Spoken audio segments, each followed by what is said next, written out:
Bonjour, je suis encore de retour. Oui, toujours pour dire quelque chose qui va plaire à l'un mais qui ne va pas plaire à l'autre. Oui, avec moi là c'est comme ça.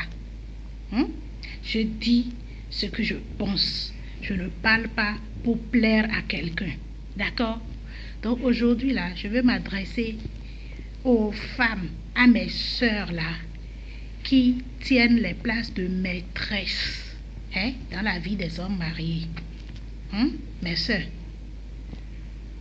vous êtes créées à l'image de Dieu.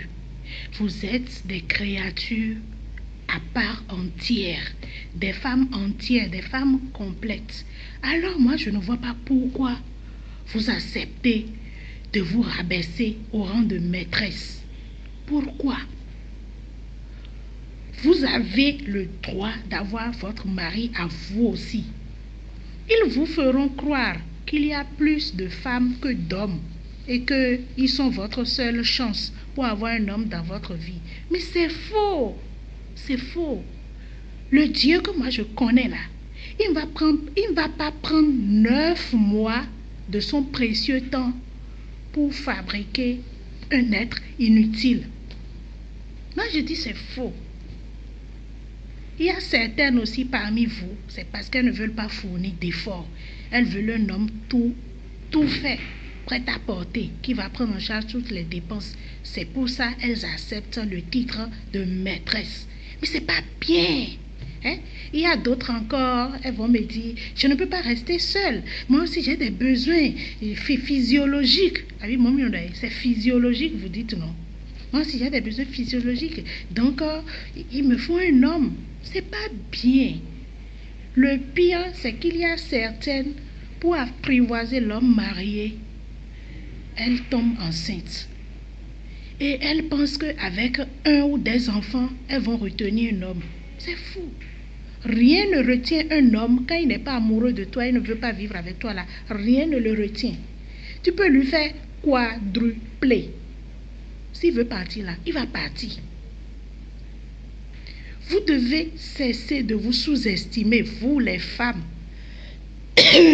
Sorry, oh. Vous les femmes qui acceptez la place de maîtresse là, c'est pas bien. Vous vous dévaluez et vous dévaluez notre créateur.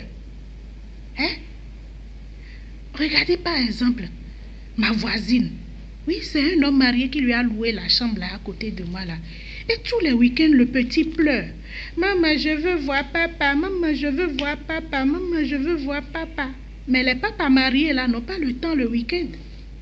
Si c'est pas pour accompagner l'épouse à un enterrement, c'est pour amener les enfants quelque part, c'est pour aller rendre visite à la belle-mère, c'est pour aller, je ne sais où. Ils ont toujours des raisons pour s'absenter le week-end, pour ne pas être avec vous.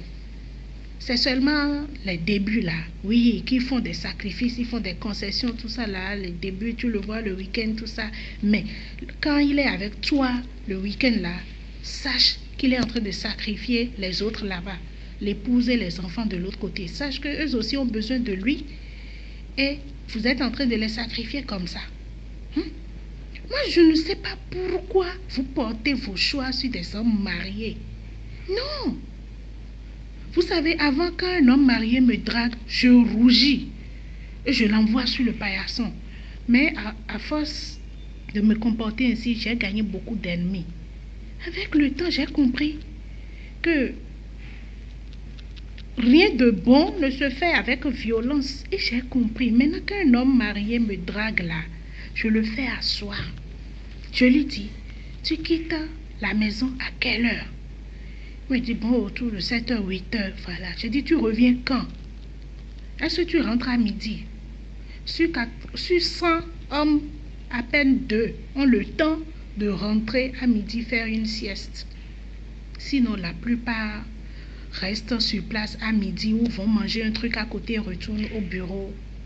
Je dis, le soir, tu rentres vers quelle heure? Tu finis au boulot vers quelle heure? Il dit, bon, vers 19h, 20h, c'est terminé. Bon. Je dis, ça veut dire que de 7h à 20h, de 7h à 19h, soit ces 12 heures là, tu te consacres à tes activités. Donc c'est après 20h maintenant que tu es disponible. Et disons déjà à minuit, 1h, tu dois être déjà au lit. Ça veut dire que ton temps libre se situe entre 19h et minuit. Donc c'est pardon, c'est entre 19h et minuit là. C'est ça que tu veux décomposer pour consacrer une partie à la maîtresse, une partie au foyer. Et moi, ça ne me suffit pas. Ça ne me suffit pas. Avoir un homme pour quelques heures dans les 24 heures, c'est entre 19 ou 20 heures et minuit que je vais le voir en flash et il va rejoindre sa famille. Et ce sera toujours comme ça. Quand tu vas commencer à t'exaspérer, il va te dire non, je vais divorcer bientôt et je serai à toi et à toi toute seule. Même si, je dis, même si pas extraordinaire cela arrivait, qu'il divorçait, il va se comporter avec toi aussi de la même manière qu'il se comportait avec l'autre. Donc tout compte fait, moi je vois que c'est pas une aventure, pardon, c'est pas une aventure profitable. Surtout quand vous faites venir des enfants au monde dans l'espoir de faire piéger un homme, c'est pas bien du tout. Ces enfants-là, ils sont très tôt frustrés. Et plus tard, allez voir ce qu'ils deviennent dans la vie active. Allez voir ce qu'ils deviennent. Ce sont eux qui font les frais.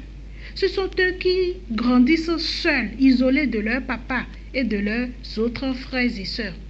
Ce n'est pas bien. Cessez d'être égoïste, de penser à votre intérêt, à vous seuls.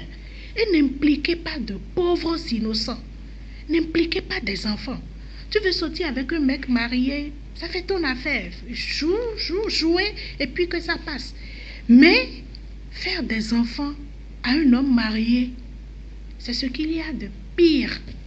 Que moi je ne vous conseille pas. En tout cas, réfléchissez. Tout ce que moi je viens de dire là. Écoutez très bien. Et vous verrez vous-même que j'ai forcément raison. Que la paix soit avec vous. C'était Lady B, Benoît Martine Macou, l'avocat défenseur des couples, l'avocat défenseur de l'amour pour vous servir. Ouais.